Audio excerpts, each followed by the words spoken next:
Meeting's called to order. Is the Community Service Committee meeting, and can we get an invocation? You could do it. Most kind and gracious, righteous Heavenly Father, we thank you, God, for this opportunity and privilege to call your name in prayer. We thank you for each and every one of these council members, dear God, that's come here to serve the people, dear God. Watch over us, bless us, and help us in our decisions and our actions, that we take care of those that we serve, dear Lord. Forgive us of our sins, give us all a safe journey home. Just then we pray. Amen. Thank you. Shelley, can you give a roll call? Yes, sir. Daryl Legg. Melvina Shotpouch. Keith Austin. Danny Callison. Here. Julia Coates. Sean Crittenden. Joe Deere. Mike Dobbins. Rex Jordan. Johnny Kidwell. Here. Wes Snowfire. Dora Petchkowski. Joshua Sam. Mike Shambaugh. E.O. Smith. Condessa Teehee. Victoria Vasquez. We have a quorum. Thank you, Shelley. Can I get approval of minutes, please? All right. All in favor? Aye. Reports. Jennifer Kirby, Human Services.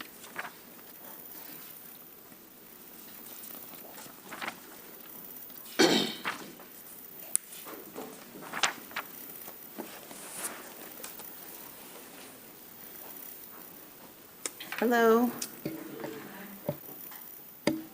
Everything's on. You all have my report. If you have any questions, I'll do the best I can to answer. Sean? Jennifer, I had a question. Nutrition centers, senior nutrition centers, are Yeah. there any of them open? So, starting on October the 18th, we are opening 8 of them. Some of the sites are clustering because we're going to need as many cooks or as many staff there as possible to hand out. They're doing a drive-through. And so I can send you all the information on that. But the cooks are going to be there from the other sites to keep people from going in and out of the building, to kind of do traffic control and pass out the meals. So, but that's starting October 18th. Okay. You'll send a list of kind of where those will Yeah. be? And I do know that Greasy has asked not to reopen temporarily. So that's one of the ones that I do know won't be opening. Okay. Thank you. Thank you. Councilor No Fire. Ms. Kirby, I just briefly mentioned it earlier in education. ICW Angel Tree, when do we have that scheduled for this year? I will have to get you I'll have to get you a date because I'm not real sure. I don't have that on with me or in my mind right now. Okay. What date?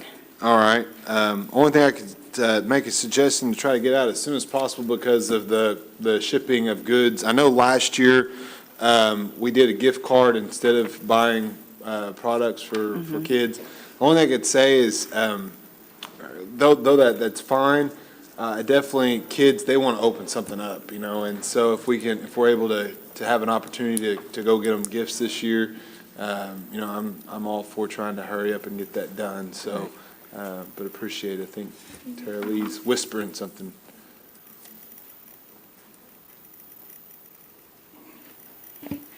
So the list of application sites has been approved today, and you'll be getting that information Okay. shortly. Perfect, awesome, appreciate it. Appreciate it. Councilor Smith. If people want to volunteer to help hand out that food, do you take them, or just tell them not this time? We haven't been taking volunteers, only because of just numbers and having less people there. I think that's why we wanted to use our staff that were already here. I don't think we'll be able to take volunteers at this time. Yeah, but they can still come get food for shut-ins? Yes. Okay. Yes, normally, they have to kind of be on a list or be approved by that person, and we can get them that information when they come, if they want a list of people that are approved to pick up for them. Okay. Any other questions for Jennifer? Speaker. When you disseminate information to us, could you just give it to Gail and she could disseminate to all of us? Yes. Okay. I do have a question. Are we in litigation with the UKB at this time over our ICW? I would have to get with Sarah, ask Sarah on that. Okay. Well, it's my understanding we are, and the problem has arisen that there was a post made on Facebook about this. And if there is active litigation involved the Cherokee Nation, tribal councilmen don't need to be giving their opinions if there is a pending lawsuit with another tribe. And seeing that, it's actually siding with the other tribe. I have a problem with that, 100% problem with that.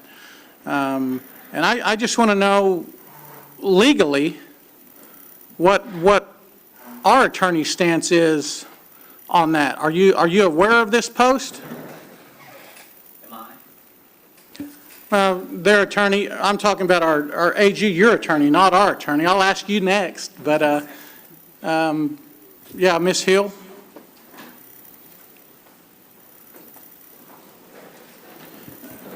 Yes, Councilman, we do have ongoing litigation with the UKB on, there's basically two fronts. There was originally litigation with the UKB over an Indian child welfare matter. And in that case, the UKB was arguing that the Cherokee Nation's courts were illegitimate and that they had been improperly, basically they'd been improperly reaffirmed after the era of allotment. But the court found in that case, basically that the Cherokee Nation's courts were, of course, it was a fairly ridiculous legal argument in my opinion, and the court dismissed it and said, as the 10th Circuit has explained, the Cherokee Nation still possesses an inherent right to self-government that is recognized by legal authorities and supported by federal policy, despite the fact that it has not reorganized under the Oklahoma Indian Welfare Act. But that's been the law since 1987, at least. So that was not controversial. So that case revolving the UKB was dismissed, and the Cherokee Nation, it was settled eventually by the parties. There's another case that's going on, though, regarding the reservation between the UKB and the Cherokee Nation that has gone from the district court to the 10th Circuit. And that case is now, the Cherokee Nation again won at the district court level. And in that case, at the district court level, and I think I reported this at Rules, but just really briefly, at the district court level, it said that the United Kituwa Band of Cherokee Indians in Oklahoma Corporation, for the purpose of conducting Indian gaming, that decision was arbitrary and capricious. The Cherokee Nation's former reservation is not the former reservation of the United Kituwa Band. And that's the district court's decision, but that's the decision that has gone up to the 10th Circuit and is currently still in litigation, Speaker.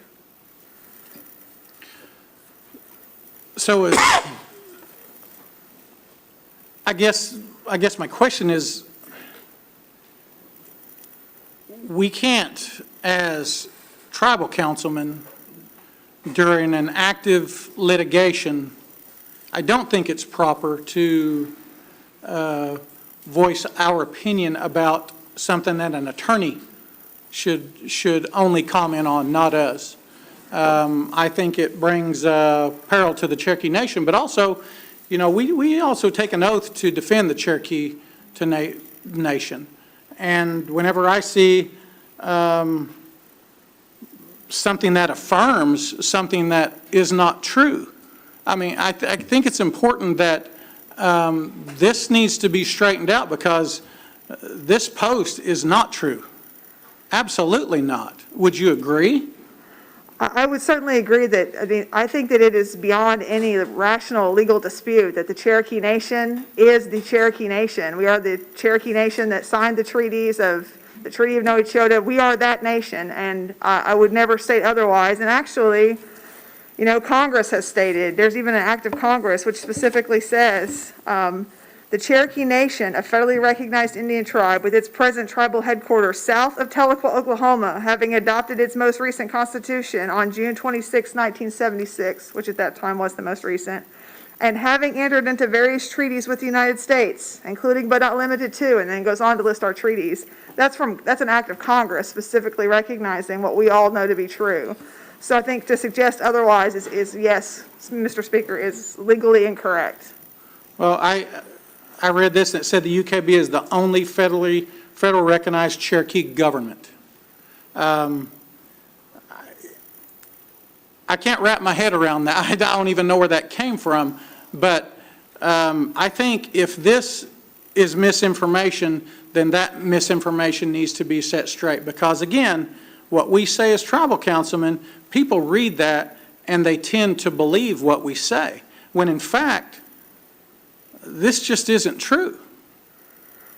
I would say that the Constitution is pretty clear that when it comes to representing the Cherokee Nation in court, that is the job of the Attorney General. And this office has been clear in its legal pleadings and its legal positions throughout that this is the position of the Cherokee Nation. Well, I would also like to hear from our Cherokee Council, our tribal council, on this matter. Sir, would you agree, disagree?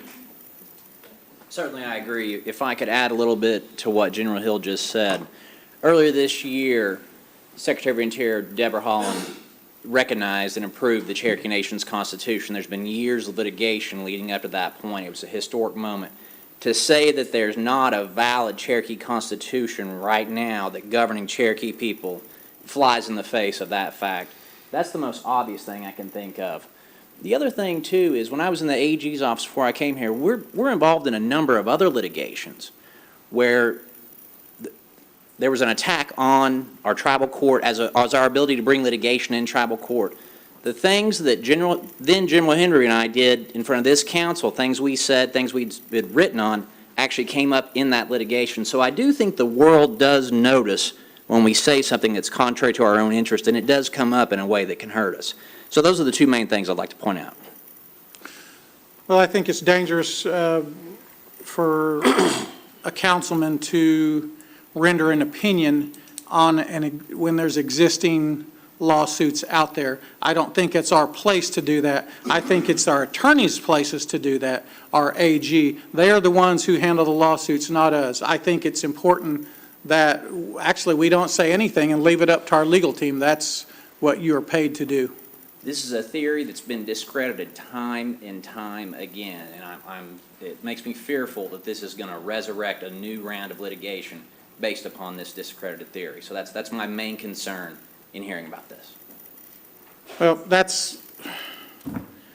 when this was brought to my attention, that's pretty much my sentiments exactly. I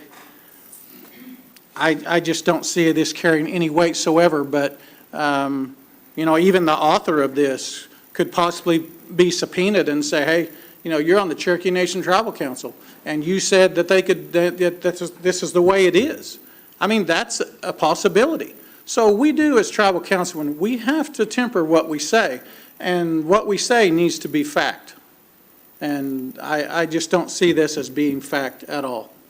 If you'll recall, in the Dollar General litigation, our ability to govern ourselves and the efficacy of all of our government was taken at issue, and every big tribe in Oklahoma had to chime in and discredit these type of assertions. I'm telling you, this is something that can cause a lot of problems. Well, that's all I had. Thank you, sir. Again, I don't agree with these statements. I don't know how you feel as a tribal council, but going against our tribe and siding with another tribe is that's just not acceptable to me. That's just my opinion. Can I update on one more thing? So LIHEAP season, energy assistance season is coming up. By the end of this month, we'll have sent out mailers to all the people that are currently on the program. And then we will, shortly after that, open up to people that have not been on the program before. It is income-based, but this year, they will also be able to apply for water assistance. I think I told you guys about that several months ago. We've gotten approval. So more or less, I don't want to make the whole blanket statement, but more or less, if they qualify for the LIHEAP, the energy assistance, then they'll likely also get water assistance. So that's just yet another thing that we'll be there to help our low-income citizens. Councilman Deere. Hey, Jennifer, can you speak on adoption process right now? I've had a couple call me, and they've been waiting almost a year for an adoption. And is it backed up for a certain reason? I will have to research that and get back with you with a clear answer on why that might have taken so long. Yeah, Or what because the, or what the timeframe they're is. still waiting. So it's a pretty easy case, common sense wise. I mean, the father's gone and the new father, because the other father's gone. So the new father wants to adopt the child, and it's the original mother. And that's where they're sort of stuck at. Right. So if you can get back with me and find out why it's taking that long. Yeah, I wouldn't dare comment on that. No, on the specific I'll send you case, the stuff, but yeah. Just so you can check into their case for them, because they're not getting any answers back. Okay. All right, thank you. Thanks, Chair. Councilman No Fire.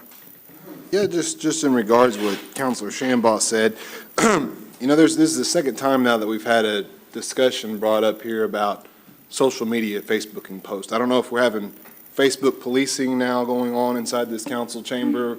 We just got to bringing the Attorney General down. That wasn't on the agenda to discuss Facebook policing of what someone or a council member may or may not say. I just don't think that we need to be Facebook policing one another. I mean, we all are counselors. We all have a right to say what we say on behalf of our citizens in our districts.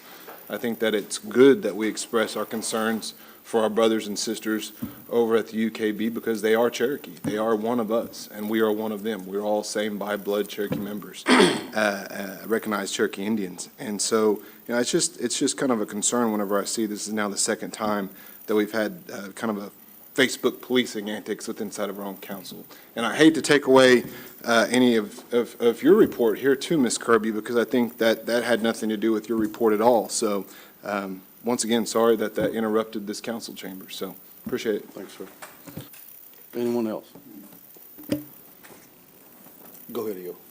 Going back to the light heat, you say the water, is that going to be more money added, or will that be out of their total allotment? No, it will be in addition to. So it will be specifically for water in addition to the amount that they get for energy, the heating assistance. Good, Yeah. okay. Speaker. Well, I guess you could look at it however you want to, but in the end, what we need to look at, is this a truth or is it not? I don't care where it's at. If it's purported by a council member as the truth to the people, it should be addressed when it's not, and this is not. So, yes, this has to do with ICW. This does have to do with human services, because that's, there's, like I said, there's open litigation right now. So this could possibly affect ICW in the future, our remarks. This is not the truth. I brought it out. I don't know what else to say about it. I don't care where it happens, but if as a tribal councilman, you make a statement and purport it as the truth and it is not, that's the problem. One more, Wes, and then we're going to move on. I think we just leave our jobs that we do outside of work at our jobs. We leave our police job at our police, and we leave council within the council chambers and confinements here. Don't try to mix the two. So, appreciate it. Any more questions for Jennifer? No, Go ahead, Condessa, and then I'll get you next, Melba.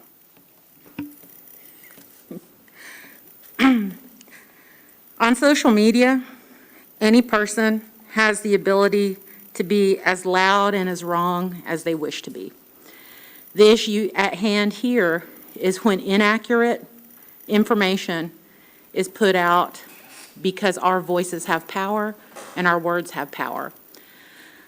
I don't feel this is a matter of Facebook policing as much as a matter of trying to set the record straight in an open public forum that's available to all of our citizens. Thank you. Ivana. My only comment is, my oath is to Cherokee Nation, not other tribe. Point taken. Any other questions for Jennifer or comments? I have Katua is in my district as well, so when they ask me the questions that comes about, I don't know the answers. I don't know what to tell them. I don't know where to go with them. So with that said, we are a team, and we are responsible for each other. So with that said, what happens in our district sometimes doesn't, it's going to affect the whole Cherokee Nation. So with that said, we have to be careful with what we say and for where we go with things, that we don't drag everybody else into the conversation. And, I had a Facebook for election. I don't get on there, I don't post. But that's the point that I need to make with what goes on. That way, at least I know what's going on. Thanks, sir. All right. Jennifer, I just want to tell you that I appreciate you so much. I lean on you pretty hard, and you always, if you can, you help out, and I really appreciate you really fast getting back to me. Thank you so I much. don't do it alone, so thank you. You bet. All right, next we have Department of Transportation Infrastructure, Michael Lynn.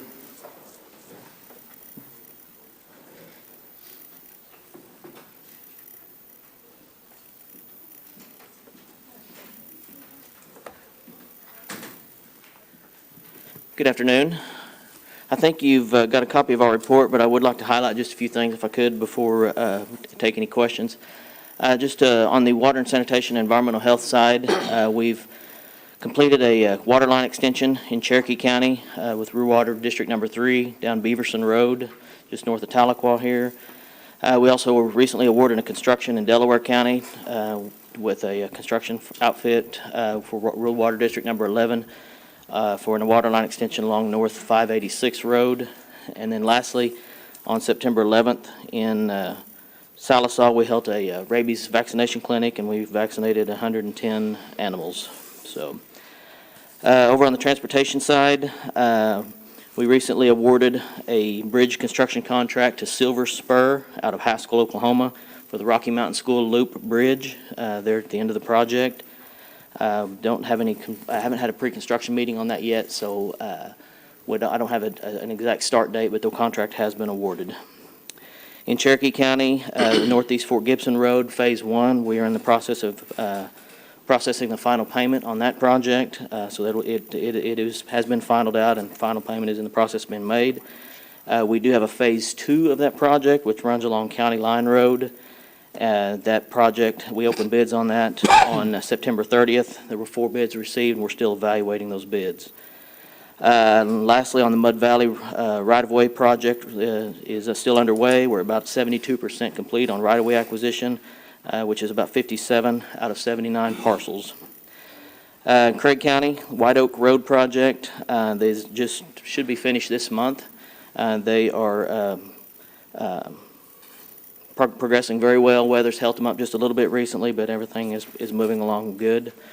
And then lastly, in Mays County, Chimney Rock Road project, I was up through there last week, and that project's moving along very well. It's about 25% complete. They've still got quite a bit of work to do, but things are going well up in there. And then, Mr. Chair, last thing I would like to mention is recognize some staff that recently passed a FAA, or Federal Aviation Administration Part 107 certification exam. That was Andy Harris, Farron Davidson, Jerry Copeland, and Andy Quitone. They recently passed an exam that allows them to fly our drones. If you're flying commercially or being paid to fly, you need to be licensed, and those gentlemen have received that certification and that license and are now able to fly for Cherokee Nation. And we do use a drone multiple times a week to monitor progress on projects and identify issues. We are using them to come up with calculations on earthwork quantities and things of that nature, some minor surveying work.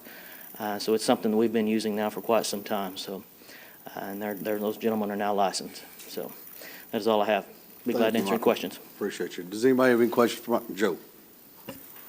Yeah, who tutored Andy Quitone? No, I'm just kidding. Hey, it's more of a comment. This last week, me and Councilor Austin met with the City of Collinsville, and what I took away from that meeting was how it saved me and Keith a bunch of questions. Having your team come in there with the different ones, the water and stuff like that, where they had a list of priorities, and I would suggest to everybody else that they get with Mike when it comes to that, when it's still special projects, because they lifted a whole bunch. They got rid of the red tape on jobs that we couldn't work with, and certain things, the red tape that they run aware of that might take 4 to 5 years. But just saying your team stepped in real quick, and it didn't last an hour. I mean, and we got through about 15 projects, and they figured out who and what department could work through it, and what money, what grants, you know, we're all knowledgeable, and but these guys went real quick, and I think Council also have to agree that made our life a little bit easier. So, but I just want to thank you and Andy and, you know, them guys for coming down, but I really did appreciate that. Certainly. We're glad to be there. If you need anything else, holler at us. All right, thank you. That's all I have, Chair. Good words, Joe. Any other? Yes, sir. On your Locust Grove project within my district, is there a timeline on when that might finish? And are we going to be able to, we have several people south of Locust Grove that doesn't have rural water. Will this also help to fund them as well? The road project that I was referring to won't affect the water situation. If we're only allowed to relocate or relocate water lines that are existing. If there are citizens that are in need of water, we need to hear from them. We need to hear from them over on our water and sanitation side. I can certainly get with you and talk to you about the application process and things like that. But yes, to answer your original question, there is a timeline on that project, and I don't know when it's set to complete, but I can find that information out and let you know. You betcha, I will, and I'll get with you on that water and sanitation application. All right, if there's no more questions, we appreciate your Yes, report. thank you. Take care, good seeing you. Next, we have Jerry Killer, Housing Services.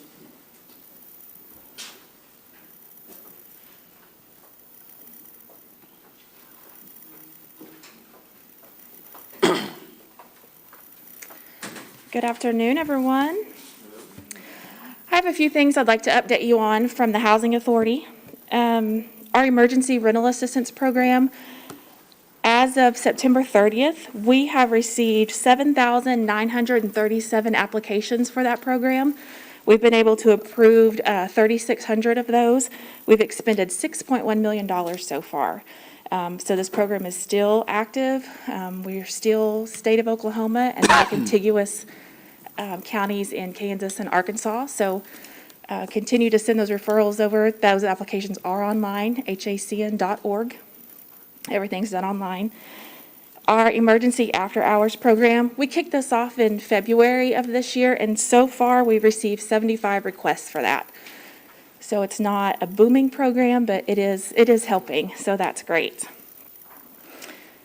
You all know just about as much as everyone else some of the barriers that we have to housing rehab. So one of the things that Housing Authority has requested is that we are implementing a program to help people who may not be eligible for our housing rehab program with some of their housing rehab needs. This is going to be a referral program. We will be working with Health Services, Human Services, the Language Department, and CCO. We'll be working with those departments, and I've met with all of those department heads and talked to them about this program. Those departments, they're in people's homes just as much as we are. They see people on a regular basis. They know the people that have needs. So if they see an elder in need, and we're using 65, or someone who has an underlying health condition that has a housing need, housing rehab-related need, they're going to refer them to us. We're going to try to get them approved for our regular program, but if not, we are implementing a program where we may be able to help them. So we're very excited about this. And we will be kicking this off pretty soon. It's not going yet, but we are working on getting some referrals and some paperwork done. So that's a really great thing. This is something that we want to be able to, people who are vulnerable to COVID, we want them to be able to shelter at home. We want them to be able to remain in their home. And we want to make sure that they have decent, safe housing and that they can stay in. So that's a great program. And mortgage assistance program is now under the Housing Authority. So housing services all across, from mortgages to rental, rehab, it's all going to be under Housing Authority. That is my report. If anyone has any questions. So are we still doing material only? So we do material only for emergency purposes, and that's also a part of rehab. It's not a separate program that you can apply for any longer. It's something that, but it is still an option. So, okay, so like I was asking for like RCIF, you know, the group of volunteers up there at Bellefonte. They sent me a message the other day about, can we get materials? It's taking too long. And I haven't really even utilized material only in a while, so I didn't know if that was something that we're still going to do or, Yeah, we but if can. they're willing to do the work, y'all are willing to get the. Absolutely. Okay, Like I said, it's still, there's still some, HOSNA guidelines for that. Okay. But yeah, they can still do it through emergency. So it's for, an emergency related, and then they'll need to supply us a material list Okay. but yes, it's absolutely still an option. thank you. You're Thank you. welcome. Sean. Hi, Jerry. Hi. Appreciate you as always. The referral you were talking about, Yes, sir. now, can that come from us as well, or does it need to go through one of those other departments? It needs to go through one of the departments, and you can also, you can still refer to me like you always do. Like you all do. Let me rephrase that. This is created because of Councilman Crittenden. No, like you all do. You can still make the referral to me, but, our first priority is try to get them eligible for our regular program. Right. If we can get them eligible for our regular program, we help them as normal. Well, you've always helped that way, and I was just getting clarity on that. And there's going to be some extra available for those who, one of the biggest barriers to housing rehab is, for example, the income guideline. The income guideline for housing rehab is set at 50% of the national median income. So it's low, and there are people that are just over it. I mean, I get people, $1,000 over, $2,000 over, and that's hard. That's hard to say no to that because they're still low income as well. They're just above what we've set. So now we have an extra step in place to be able to help those people. All right, well, that sounds great. Yeah. I'm excited for it. Thank you. You're welcome. Speaker. Hey, Jerry, how is our after-hours program going? Is it still in effect and still moving along? It is, yes. To date, 75 requests is what we received through that program. So it is moving. It's not greatly used, but it is being used, and yes, it is still going. So when did it start? We started that in February. February, okay. And a lot of those some of them, or I'd say a lot of them are emergency-type situations for people. They have to be emergency, Yes, yeah. and that's, it's impressive that, a lot of people, the few that I've sent in, you guys have got it done that evening. I mean, it's really impressive. They get on it. They've worked really good. It's a great program. I was just wondering the status of it. All right, thank you. It is a great program. And the staff that's working that, they are volunteers. They volunteered for the program. They're still getting paid, of course. But they are our regular Housing Authority employees. We've got the housing specialists that take the apps and answer the phone calls, and we've got our maintenance men that are taking the calls after hours. So this isn't something that we hired for, anything we made people do. We asked who wants to be a part of this program, and we had quite a few volunteers. So that says a lot about those men and women that are doing that program. Thank you, Jerry. You're welcome. Councilman Smith?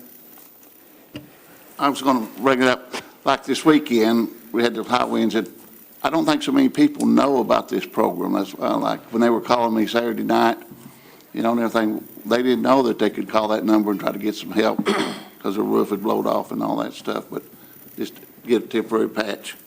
So I think maybe we need to get the word out a little more if that's available.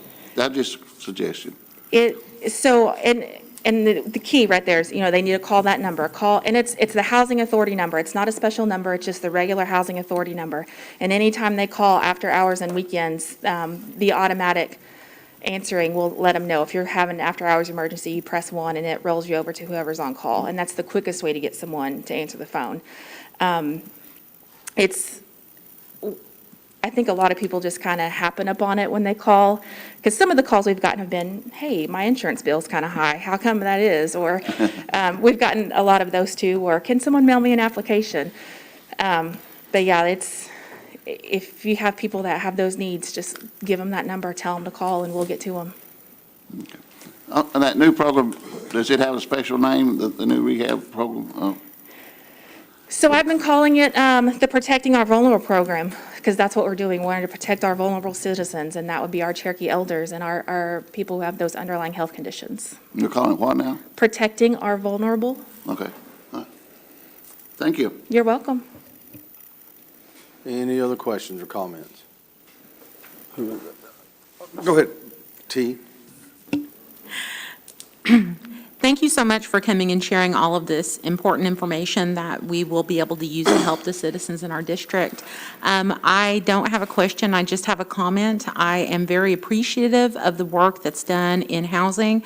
You were able to direct some assistance to an elder in District 2 who had a water leak, and it was taken care of very, very quickly, and definitely improved her quality of life. So I just want to comment and say thank you. You're very welcome. Thank you for that. Anyone else? All right, no, Yes, I just have a quick question. Jerry, could I see you after this meeting for something in private? Absolutely. Thank you. You're welcome. all right, if there's no other questions, thank you for your report. We Thank appreciate you very everything much. you're doing. Next, we have Barbara Foreman, Veterans Center.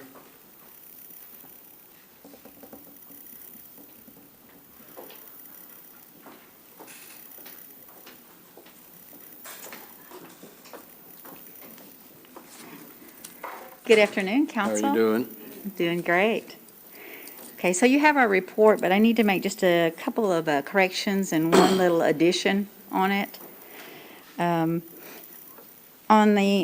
We've got listed October 12th, which is today, and November 2nd on there, where the drive-through COVID, of course, probably everyone knows that's been moved to the One Fire Field instead of the Veterans Center. And I just wanted to tell you that, just so if you were looking at this and, one of your people called, so you'd have that correct information. And on November 11th, the Office of Veteran Affairs will be laying a wreath there in front of the old courthouse at 10 a.m. We have another event there at NSU where they're going to do the unveiling listed already. But we'll be going a couple different directions that day for Veterans Day. And that's all the corrections I had on that. Any questions about Anyone the have any report? questions? Councilor No Fire. Hey, Ms. Foreman, to get one of our veterans into our center, I guess there's you have an enrollment process, I guess, too, don't you, where you have an application? Well, it's just dependent on what they need. What they need? When they come in, if, we have the Medal of Patriotism that we do for them, simple application, or we can email that to them. It just depends on the need of the veteran. Okay. There's not really an enrollment to come in and use, get any services at our facility. Right. But we are asking for the veterans to sign up at the Gadoogie portal.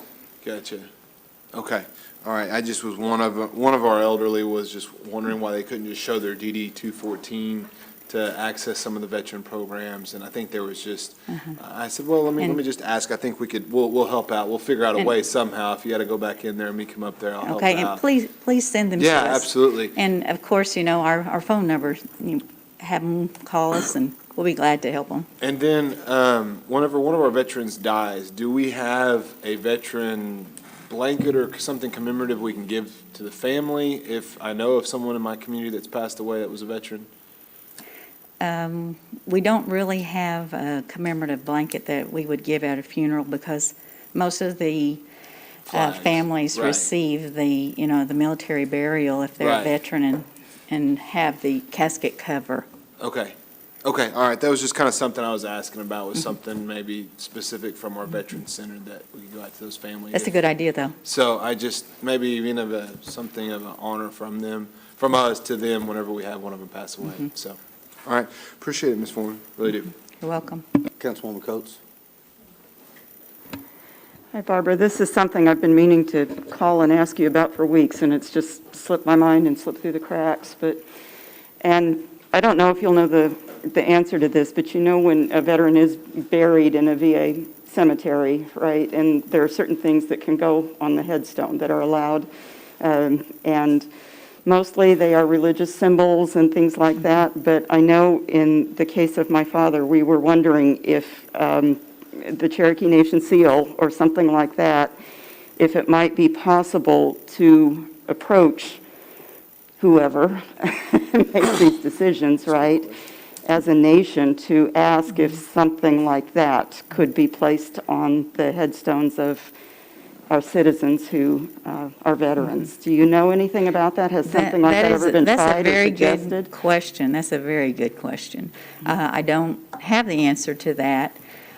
We could do some checking on that, but of course, that's going to be a government thing. So it would have to go, quite a ways to get an answer for that, I believe. But we could check on it. Yeah, I was hoping that if this came as a specific request from the tribal government, that might carry a little weight in making that change. Thank you. Anyone else? All right, Barbara, we thank you so much. All right, thank you. Good seeing you, Joe.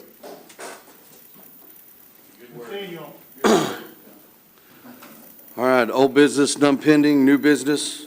Councilman Deere, you want to take that?